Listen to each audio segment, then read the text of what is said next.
Hi guys, Assalamualaikum. This is beetroot Fahima here. Welcome back to my channel. ഈ ഒരു ലോക്ക്ഡൗണിൽ നമ്മൾ maximum miss ചെയ്തത് ഔട്ടിങ്ങും പിന്നെ പുറത്തു പോയിട്ട് കഴിക്കുന്ന ഫുഡെല്ലാം. അപ്പോൾ എൻ്റെ ഒരു ഫേവറേറ്റ് ആണ് ഇന്ത്യൻ കോഫി ഹൗസിലെ കട്ട്ലറ്റ്. അപ്പോൾ ഇന്ന് ഞാൻ ചെയ്യുന്നത് ആ ഒരു സ്റ്റൈലിൽ വെജിറ്റബിൾ കട്ട്ലറ്റിൻ്റെ റെസിപ്പിയാണ്. അപ്പോൾ ഇതെങ്ങനെയാണ് പ്രിപ്പയർ ചെയ്യുന്നത് നോക്കാം.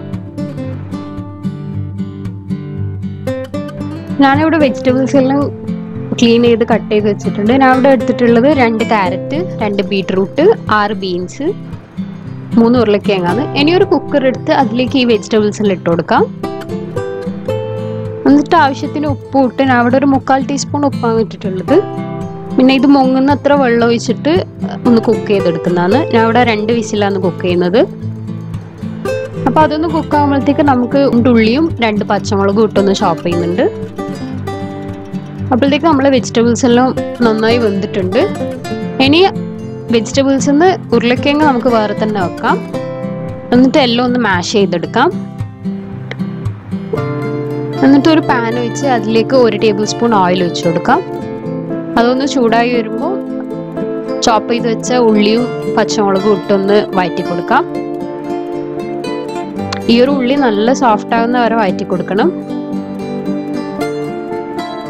അതിലേക്ക് ഞാൻ 1/2 ടീസ്പൂൺ മഞ്ഞൾ കൂടി ഇട്ട് കൊടുക്കുന്നുണ്ട്.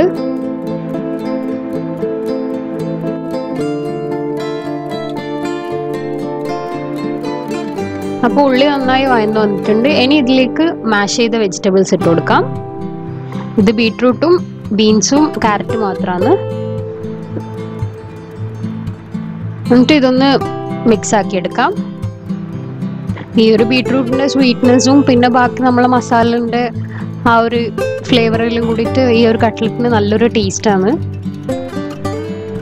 അപ്പോൾ ഇതൊന്ന് മിക്സ് ആയപ്പോൾ ഞാൻ മാഷ് ചെയ്ത് വെച്ച ഉരുളക്കിഴങ്ങ് ഇട്ട് കൊടുക്കുന്നുണ്ട്.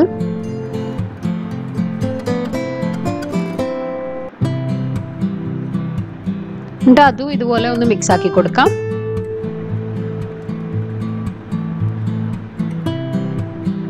ഇനി ഇതിലേക്ക് 1 ടീസ്പൂൺ പെപ്പർ ഇട്ട് കൊടുക്കുന്നുണ്ട്. കട്ട്ലറ്റിൽ ആ ഒരു പെപ്പറിന് നല്ലൊരു പഞ്ച് ഉണ്ടാവും.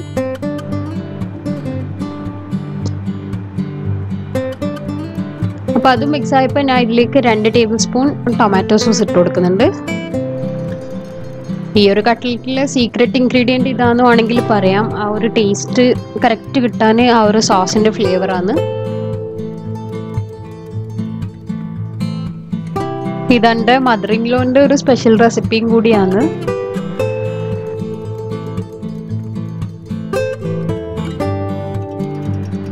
ഇനി ഇതിലേക്ക് ആവശ്യത്തിന് മല്ലിയിലയും പുതിനയിലയും ഇട്ട് കൊടുക്കാം.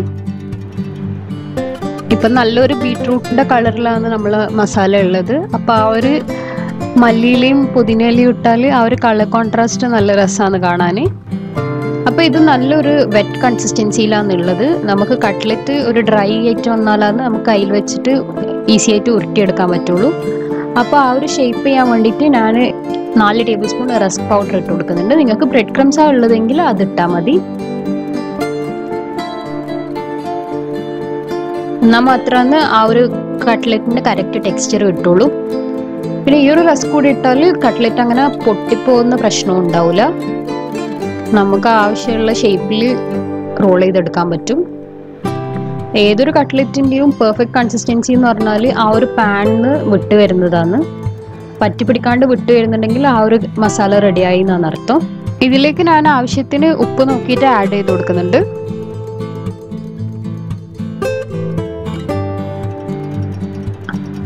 അപ്പോൾ നമ്മൾ മസാല ഇവിടെ റെഡി ആയിട്ടുണ്ട്. ഇനി അതൊന്ന് കൂളാവാൻ വെക്കാം. ഞാൻ ഇന്ന് വെജിറ്റബിൾ കട്ട്ലറ്റ് ഉണ്ടാക്കുന്നതുകൊണ്ട് തന്നെ മുട്ട ആഡ് ചെയ്യുന്നില്ല. അപ്പം ഞാൻ ഡിപ്പ് ചെയ്യാൻ വേണ്ടിയിട്ട് മൈദ മിക്സ് ആണ് ഉണ്ടാക്കുന്നത്. അതിനുവേണ്ടി ഞാൻ ഒരു ബൗളിലേക്ക് 5 ടീസ്പൂൺ മൈദ ഇട്ട് കൊടുക്കുന്നുണ്ട്. എന്നിട്ട് ആവശ്യത്തിന് വെള്ളം ഒഴിച്ചിട്ട് ഒരു ഫ്ലോയിങ് കൺസിസ്റ്റൻസി ഉള്ള ഒരു മിക്സ് റെഡിയാക്കി എടുക്കുന്നുണ്ട്. അധികം ടൈറ്റും അല്ല അധികം ലൂസും അല്ലാത്തൊരു മിക്സ് ആണ് എടുക്കുന്നത്. ജസ്റ്റ് ഒന്ന് കോട്ട് ചെയ്യാൻ വേണ്ടിയിട്ടാണ് കട്ട്ലറ്റിന്. അപ്പോൾ മസാല ഒന്ന് ചൂടായപ്പോൾ അതിനെ ചെറിയ ചെറിയ ബോൾസ് ആക്കി എടുത്തിട്ടുണ്ട്. ഇനി ഈ ഒരു മോൾഡിലാണ് ഞാൻ ഇന്ന് കട്ട്ലറ്റ് ഷേപ്പ് ചെയ്തെടുക്കുന്നത്. നിങ്ങൾക്ക് സാധാരണ ആണെങ്കിൽ അതുപോലെ ചെയ്താലും മതി. ഞാൻ ഒരു ലുക്കിന് വേണ്ടി ഇത് ചെയ്യുന്നതെന്നേ ഉള്ളൂ. അപ്പോൾ അതിൽ നന്നായി ഓയിൽ ഗ്രീസ് ചെയ്ത് ഓരോ ബോളും അതിലിട്ട് ഇതുപോലെ ഒന്ന് ഷേപ്പ് ചെയ്തെടുക്കാം.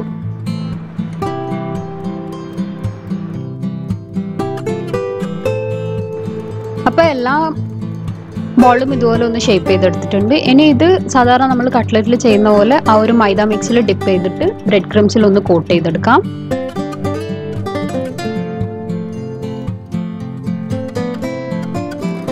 അപ്പോൾ എല്ലാ കട്ട്ലറ്റും ഞാൻ ഇതുപോലെ ഒന്ന് കോട്ട് ചെയ്തെടുത്തിട്ടുണ്ട്. ഇനി ഇത് നമുക്ക് ഫ്രൈ ചെയ്തെടുക്കാന്നുണ്ട്. അതിനുവേണ്ടി ഞാൻ ഒരു പാനിലേക്ക് കുറച്ച് ഓയിൽ വെച്ച് ഒന്ന് ഷാലോ ഫ്രൈ ചെയ്തെടുക്കുന്നതാണ്. ഓയിലൊന്ന് ചൂടായി വരുമ്പോൾ ഓരോ കട്ട്ലറ്റും ഇട്ട് കൊടുക്കാം.